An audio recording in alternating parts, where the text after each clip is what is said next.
We are focused on leveraging the 5G deployments to provide the digital transformation foundation, the standards for enabling, for example, autonomous driving, standards to enable artificial intelligence for health, really leveraging all of the data and the bandwidth capability that 5G brings, the massive connectivity of the Internet of Things, and especially the low latency. So new applications such as autonomous driving become possible today.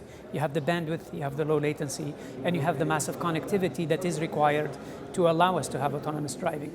Autonomous driving is important because it saves lives.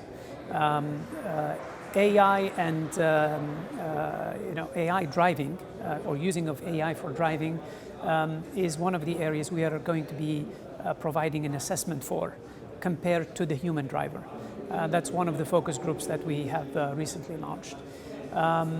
Generally, the other element around the digital transformation is the identification, authentication of the users, and that's another important security and privacy building block that we are developing in our security study group, which enables a variety of digital services, such as the financial inclusion, for example.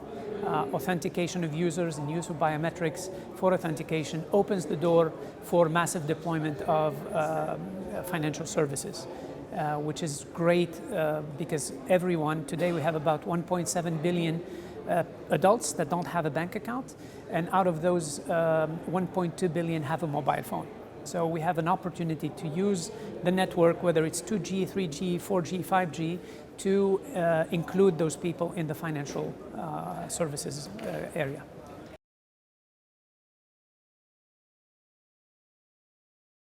One of the main challenges is really to have the human capacity to keep up with the new technology. And one of the focus areas for the ITU is to bridge that gap between developed and developing countries.